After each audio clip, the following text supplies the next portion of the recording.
Bonjour mes élèves préférés. Comment réussir votre sujet de réflexion?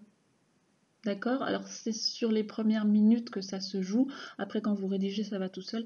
Mais souvent vous avez du mal, vous savez, ce plan-là que je vous oblige à faire, vous avez du mal à le faire. Voici quelques astuces. Alors, on imagine que vous venez d'être interrogé en compréhension sur un texte qui appartient au thème agir dans la cité, individu et révolte.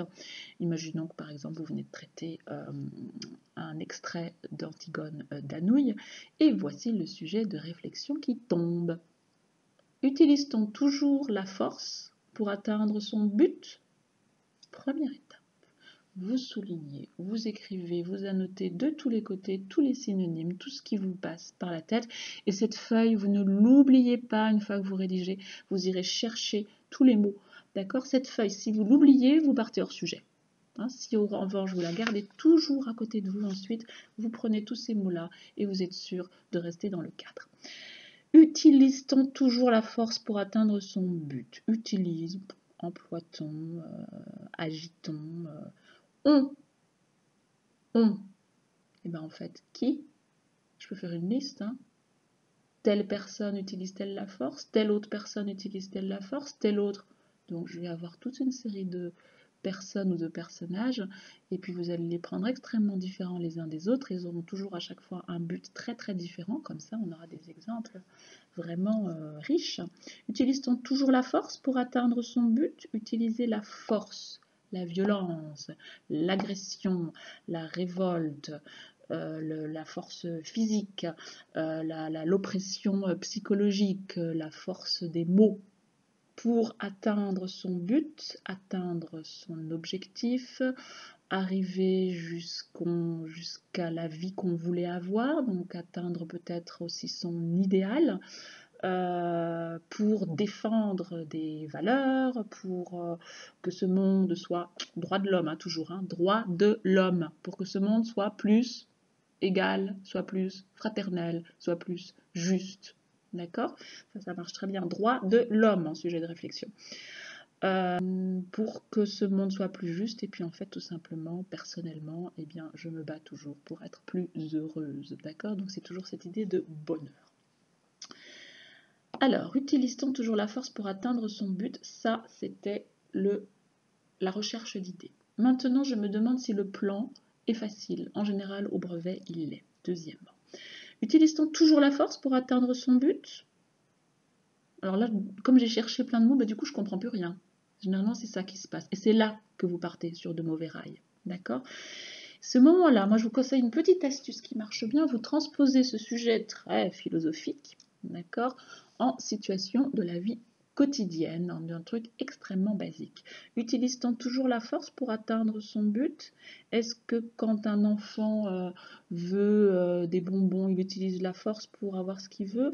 Est-ce que si je veux un nouveau téléphone, j'utilise la force pour convaincre mes parents? Est-ce que si je veux avoir une bonne note au brevet, je passe 3 nuits à réviser? C'est la force. Hein. Voilà, vous voyez, vous vous remettez dans une situation un peu plus normale. Voilà, et du coup, vous comprenez mieux.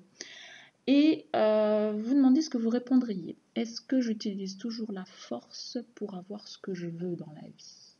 Bah non, c'est évident. Hein, là, le plan, il est évident. Donc, je vais écrire quoi? Grand 1. Oui, on peut utiliser la force pour obtenir ce qu'on veut. Ça marche. Ça marche. Hein. Grand 2, pas toujours. Ne dites pas non. Non, ça va pas. Hein.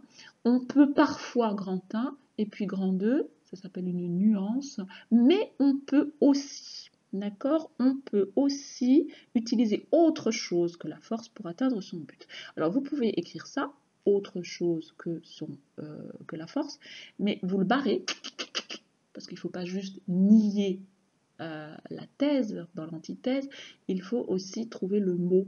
Et dès le titre, il faut le trouver.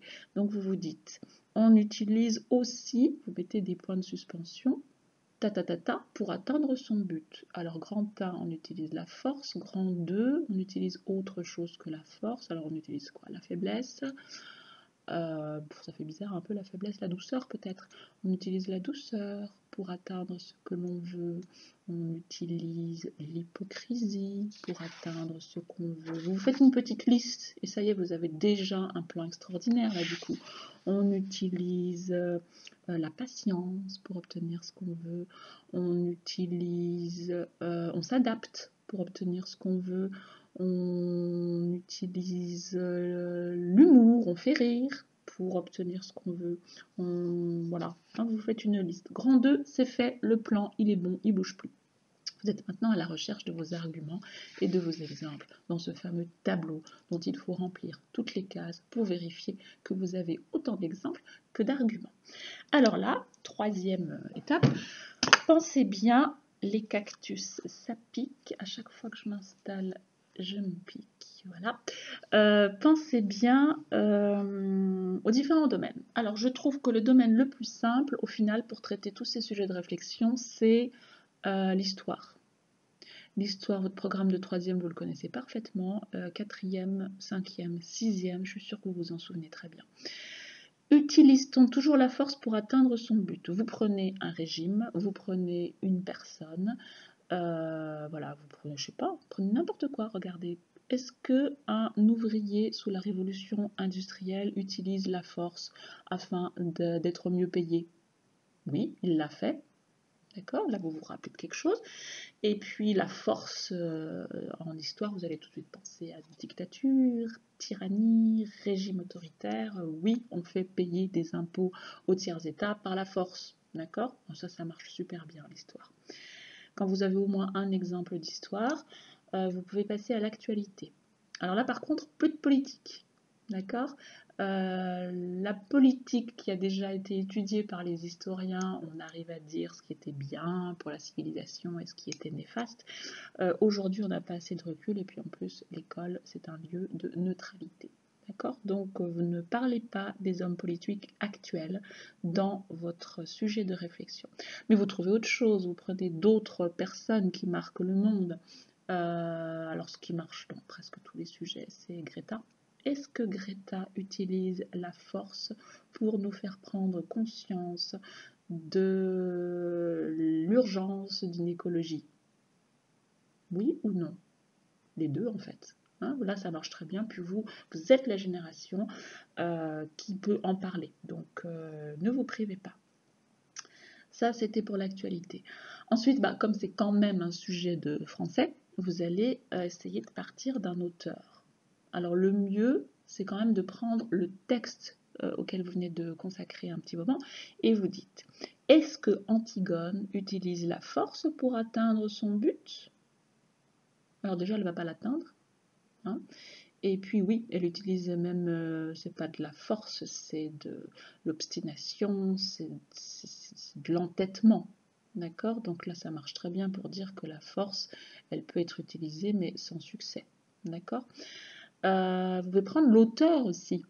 Est-ce que Anouilh utilise la force pour atteindre son but? Alors, la force, c'est-à-dire Anouilh, il serait allé se battre ou bien il aurait agressé quelqu'un? A priori, non. Hein.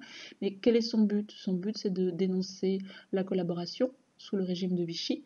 Et comment est-ce qu'il s'y prend pour dénoncer cette collaboration? Eh bien, il écrit une pièce de théâtre. Donc, en fait, on peut utiliser, au lieu d'utiliser la force, on peut utiliser la littérature.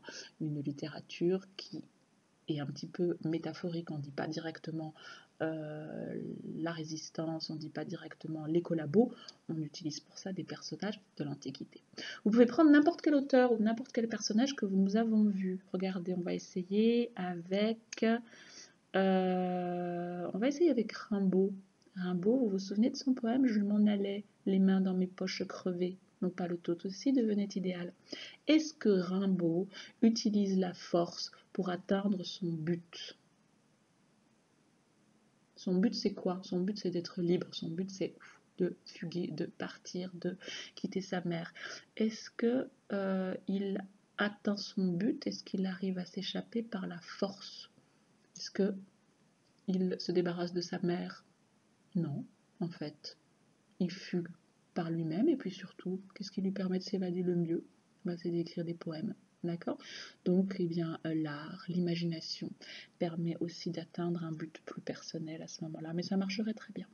Voilà, il n'y a pas que le français, il n'y a pas que le programme de français, vous prenez tous les livres que vous avez étudiés en anglais, en allemand, en espagnol, en latin, les latinistes, s'il vous plaît, toutes ces heures où où vous êtes resté au collège pendant que les autres sortaient et aller jouer au foot, eh bien c'est là aussi que vous les valorisez. Vous montrez que vous avez cette culture qui est essentielle et vous placez s'il vous plaît des auteurs. Vous pouvez réviser le latin avant de passer le brevet de français parce que c'est vraiment bienvenu. Je vous rappelle que c'est la même chose, hein, c'est du français aussi, c'est de la littérature surtout.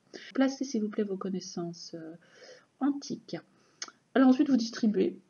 D'accord, vous placez les noms, les lieux, les titres dans la colonne des exemples et vous placez les généralités, tous les auteurs font ça ou tous les systèmes autoritaires font ça, on généralise dans la colonne des arguments. D'accord? Donc on complète en fait, on remplit comme ça son tableau. Une fois que le tableau est prêt, go! Allez, vous êtes les meilleurs, portez-vous bien.